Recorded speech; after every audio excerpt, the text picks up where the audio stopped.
Let's put the sponsor hat on. durianrider.com. Just come back from a bit of a ride here. This Gore-Tex jacket I got in 2001 when I was living in London. Still going strong today. Gore-Tex jacket. Man, it's killer. I just rode around France in this jacket. This jacket has been across Australia. This is 22 years old, this Gore-Tex jacket. Just goes to show you how many winters I don't do. Let's talk about how I became the most successful YouTuber ever. Define success, durianrider. It's not my over 400 million views I've had across the platform on YouTube, etc. It's not my 200 plus K subs or whatever. It's not all the money I've earned from blah, blah, blah, blah, blah. It's not all the YouTube creators I've created. And I have created more million plus subscriber count channels, or I should say, let's take that back. I've created more six-figure earning YouTubers than anyone else on the platform. That's not my success. My success is I fucking love being on social media. All right, I love it. All right, people who've been to my events are like, man, you're just like non-stop, man. Non-stop delivering. Fixing bikes. Answering the same questions every single hour of every single day since 2001 or whatever. How do you do it, Holly? Because I love it. All right. So for me, success is when you get up every single day and you are fucking G'd to start the day doing your job, what you love to do. That's me every day. I woke up at 5 o'clock this morning, just like excited to start the day. Or I went to bed maybe 9:30, whatever. 5 o'clock, G'd, like excited. Yes, I woke up today. I get to have another day on social media, working on bikes, flipping bikes, doing shoes, doing what I do, coaching people weight loss, all these things I have passion for. And I went to a store today where I get some things from, and I've spent maybe $50,000 there this year, Australian. I'd say, from what I've been told, I'm like the number one customer in terms of how much money I've spent through the store, plus all the other people I've sent there. It would, it'd have to be nearing 100K or something. I don't know. But the service I got today was just fuck, as Gordon Ramsay would say, fucking shit. Now this is first world problems, and some of the staff in there are bloody awesome. All right, they're on it. They love their job, and some don't like their job. And that brings me to this video inspiration: is if you don't like your job, quit. All right, do what you do love to do. Like, I enjoy furniture, but that's not my passion. All right. You ain't going to see me working in a furniture shop. I would rather collect cans on the street. I'd find that more interesting than selling furniture. So people out there, please, please, please do the job that you love the most, because you will earn the most money. You'll have the most money in your bank account, all right? Because you know what happens when you live in your dream life? You spend fuck all money. You know what I mean? Like this, who do you know who earns as much as I do, who's got as much YouTube social media clout as I've had, or have had, mate, you're a has-been, who wears a 22-year-old Gore-Tex jacket? You know what I mean? I love this jacket. Why would I get anything? You know what I mean? I buy Gore-Tex jackets all the time to sell them, all right, to other people, but I'm keeping my original one. It still works. So it's just when when you're living what you love to do every day, you save so much money, because the money you earn, you're like, well, what do I want to spend it on? You know, what would I spend my money on? Some old bikes, fruits, vegetables, sugar bags. I bought a 2 kilo bag to have sugar for $2.20. You know, like, what do I spend my money on, man? Bikes are so cheap now. I mean, it's ludicrous how cheap top tier bikes are right now. Absolutely. In Germany, in Australia, people send me all these pictures. Oh, they got this SL4 tarmac for $1,000 or whatever, $1,500 Aussie. You know, it's just like, or $700 Aussie. You know, you're right. The deals are in Germany, the deals are in England, the deals are in New Zealand. All the time, people send me these pictures on Instagram. Some of you I get back to, most of you I don't. That's why I created the durianrider.com coaching group. So if you want questions answered, go there. And I love my coaching group, right? When I click on there, like, I don't even like using the coaching group on my phone, because I love the keyboard so I can type in-depth answers. That's why sometimes a little bit delayed in my responses, because I want to have my laptop, my keyboard, so I can give the best response. I don't want to just like on the phone and just pop it out. I want to really, really answer it. Let me just check if this is recording. Okay, this is recording. So I love to do what I do every day. So people out there, don't And why do I have a good relationship with my parents, my mum, and even my dad when he was still alive? Is because I did what I wanted to do, right? If I went to uni and became a lawyer or whatever most parents want you to be these days, or back in the day, and you don't want to do that, you're going to start to resent your parents. You know? That's the worst thing ever. I see this all the time. People doing uni or a job because that's what their dad did or their mum did, or their mum thinks that's a good idea. So they do that, but they'd rather be working in a furniture store, or they'd rather be flipping shoes, or rather be a cop, or whatever. Do what you love to fucking do, and you'll be really good at that over time, right? And you will make good money, or you'll make enough money, but you're loving your life so much. How much money do you need? Like, I'm happy to sleep on the streets. Now, obviously, none of my girlfriends would be, but, you know, I'm cool with that, right? So it's like, man, I see these people all the time, you know, and they got so much money, but they're so fucking depressed, all right? You see them walking around town, they're dressed to the T, immaculate fashion, you know, they're my age or whatever, and they're fucking miserable. Absolutely fucking miserable. They're stuck in traffic in their Audi or Ferrari or whatever, Lamborghini, and they're fucking miserable, alright? And on social media, these people are everywhere, unfortunately. And they're successful maybe in how much they earn or the subscriber count. But you get them to do a live debate? Fucking no chance. No chance. I would live debate anyone on any of the topics I talk about. Not many if you've got 2 subscribers. If you're a real person, we'll do a live debate. Okay? Because I love it. I love my fucking job, man. Alright? Yesterday, some strippers asked me to do a podcast with them. I said, yeah, I'll do that. And I'll put it on my podcast because I just enjoyed hearing what they got to say. Alright? Aussie Hunks, Australia.com. You know, like, it's just, you know, I love to do it, man. You know, and they're like, oh, could you film some videos for us? I say, yeah, I'll do it for free. And they're like, for free? I'd love to do that. Right? I love making content. You know? So it's just find what you love to do and do that and nothing else. All right? Yes, you have dramas and hiccups and bad customer service and first world problems coming. That's normal shit. All right? But overall, do what you love to do, right? And yes, nothing's perfect. Like a relationship might be your dream person or whatever. There's ups and downs, moods and hormones, and it's normal shit. But people, like, please, I plead with you, just get out. If you don't like being a cop, stop being a cop. If you would prefer to be a cop versus lawyer, be a cop. Whatever, man. Do what you love to do, all right? Life's so short, and we spend so much of our lifetime at work. I don't think people understand how you could just be dead tomorrow or dead today. You might not wake up tomorrow, all right? Why waste another day doing it just for the fucking money, or got to pay the mortgage for the kids? And fuck that, man. The best kids in the world I've ever met came from fucking broke parents, man. Broke parents.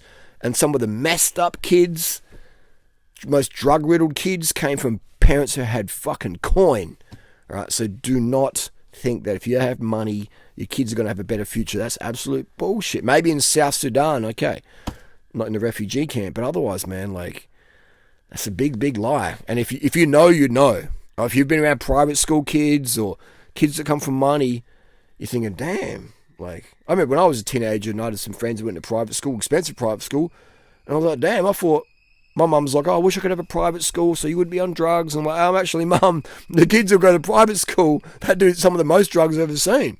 She's like, no, that's not true at all. That's not true at all. And then their parents were police officers or whatever. And we had great times back then. Teenage years was good times. But it just opened my eyes up. Just because your dad's a cop or you've gone through private school doesn't mean you've got to be on the straight and narrow. Kids are going to do what kids are going to do. But when I go to the Philippines where kids are dead broke, you know, like, they just, some of the gratitude they got is insane, right? Insane. So I reckon if you got kids, raise them in a slum in the Philippines, because those kids turn out, with proper guidance, really good, because they're just so well mannered. I mean, you know, like they're so well mannered, man. It's like, it's insane. Me and my friend Derek, we went around the slums in Davao City, you know, handing out free vegan food to kids, and we're like, do 10 push-ups, 20 push-ups, and they just drop to it and do it.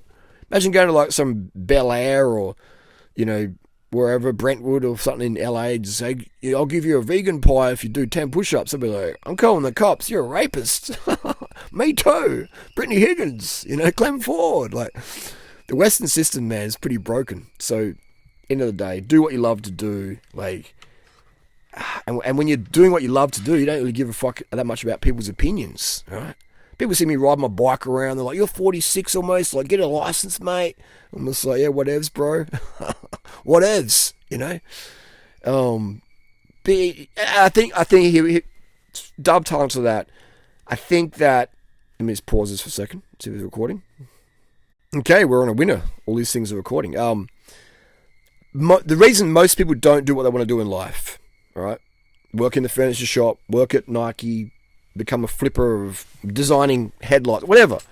Most people, they don't do what they really want to do because they fear social disapproval. They fear social disapproval. Your parents, I went to private school and you're gonna become a designer for headlamps? Fucking hell, mate. What a loser you are. All this stuff, Social disapproval from your parents or whatever. Who cares? Just smile at your parents. Don't be disrespectful. Say, yeah, cool, thanks. I appreciate private school, but I'm doing this. Or just agree you're going to do that and then don't do that, all right? Just move out of home, do your thing. Don't burn bridges, all right? Don't burn bridges with your parents. Don't need to yell at them. Don't yell at your parents, all right? Just let them yell at you, go, yep, cool, no worries, and then do your own thing, all right? Do your own thing. Be respectful, but do the fucking whatever the fuck you want to do, except for the drugs, except for running with the fuck boys and being a douchebag, all right? Except for the high-speed car driving and the drunk driving and shit. Don't do that. You'll fuck up with that. But when it comes to doing the right thing, do that, no matter what your parents say, okay? Or learn the hard way, all right? Or be a miserable accountant or a miserable lawyer or a miserable person at the store who doesn't like their job, but they did it because it pays the bills and it keeps the mum and dad off their back.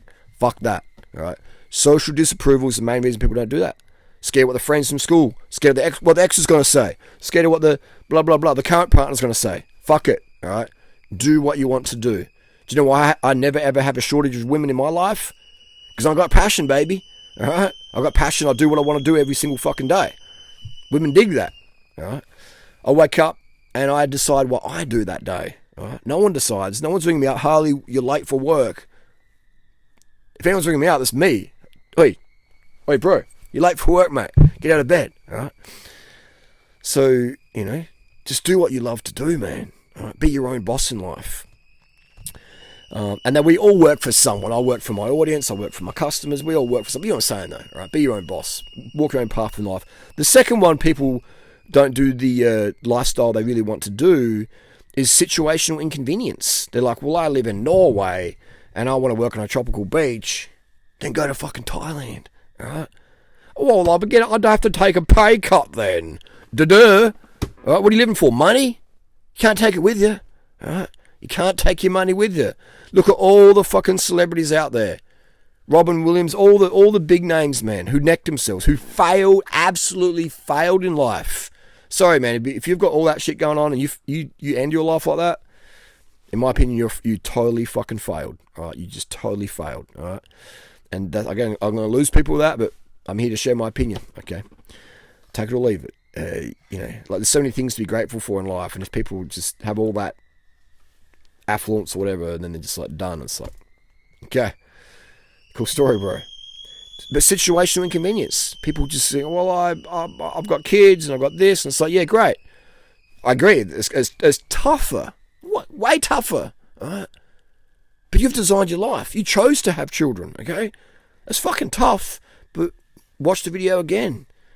How much money the kids really need? Some bread, some fruit, some rice, some sugar, some tomato sauce. Right, they don't need new clothes all the time. Right? They be spoiled fucking brats. Give them a new pair of shoes every year. When they get too small, cut the fucking toes off their shoes. Oh, what will my neighbours think? Fuck the neighbours. Are your neighbours paying your rent? Then who gives a fuck what they think? My parents are paying my rent, and you're a fucking adult. Fuck that. All right? You should be paying your own way. How you gonna feel self-esteem if you're just like sponging off your parents? Fuck that, man. All right, fuck that. Again, I lose people, but I'm gonna give you the tough love, man. All right? I'm gonna help you if you want to live your best life. Grind it, man. hustle, provide value. And when I mean hustle, I don't mean fucking scamming people. I mean like providing incredible value, honest value, all right? Honest value, man. And the money you make from that, you will cherish. Right? When I'm buying my rice and my cereal and my bananas and my sugar and my fucking vegan lollies, I love that shit, man. Right? It feels good. I don't need the overtly excessive, brand new material corporate lifestyle because I'm not a depressed motherfucker, right? I love my life so much. Every day I wake up G'd to get going, right? And that's what I recommend people do. So that's my definition of success, how I became the most successful YouTuber on the planet. I wake up every single day absolutely G'd to do what I do, G'd to meet people in the street. Every day people are like, hey, doing right, waving the car, boom, boom, boom. Every single day, whether I'm in Adelaide or Sydney or Thailand or wherever. Sometimes I'm like, how the fuck did that person recognize me? Because I'm wearing maybe a different sort of jacket or whatever. And it's like, damn, they fucking spotted me, man. Like that I was in Marrickville, Sydney, sitting behind a hedge. And this is like a small angle of visibility. And so I was like, durianrider. I was like, how the fuck did they see me? You know, I was just sitting there and they wait for Natasha. Maybe they spotted the bikes. But I love it, man. They're like, I love some other YouTubers like, how do you deal with the fans? I hate seeing people in real life. I'm just like, get the fuck away from me. I was like, man, you're in the wrong job. You're in the wrong job. I've had some high-profile YouTubers say that. And I'm like, man, fucking hell. Anyway, do what you love to do. Fame and money won't make you happy. Fame and money will get you sex, get you laid, but eventually you'll get bored of that and you'll need something more substance, all right? You know, trust me on that one. It's social disapproval. Get over it. Situational inconvenience. Change it. Make it fucking happen. Hustle, grind, provide value, and your gifts always make room for you. Your gifts will always make room for you. I'll always have a place to stay. I'll always have money trickling in. I'll always have food in my belly because I've got gifts and value to bring people who appreciate that, okay? People who appreciate that. Some people see Nike shoes and like, I don't want that. That's sweatshop stuff. I'm going to wear Asics, which is made in the same fucking factories in China as the Nike stuff. You know, but some people are like, I want Asics, blah, blah. This is a metaphor here. There's what you bring to the table. Some people are like, ugh, don't want that. Some people are like, yes, come on in. Okay? So go where you are valued. Stop hanging around or working for or just being around the energy that doesn't appreciate you. All right? Well, no one appreciates me at all. And it's like, well, get some skills, provide some value, and go to where you are appreciated. All right? Don't think about that. And I mean, there's even if you're a fucking fentanyl fiend on the street in Pennsylvania, man, Philadelphia rather, all right? There's still people out there who are going to appreciate you, right? I don't know why, but there still is, okay? But if those people are just lost beyond words, it's sad to see. So much, oh man, it's crazy. Anyway, don't get me started on that one. Do your best to be as sober as possible for as long as possible, okay? Especially when it comes to street drugs or prescription drugs for the most part. You know, have weeks and months and years of sobriety. Like, get your brain to thinking better. And go to bed as early as you can. 8 o'clock bedtime is going to change your fucking life. Go to bed at 8 o'clock every single night for a month, like a mad person, and your life quality will fucking transform. Just with that simple change. Cost you zero. 8 o'clock bedtime, lights out, phones off, boom. Game fucking changer.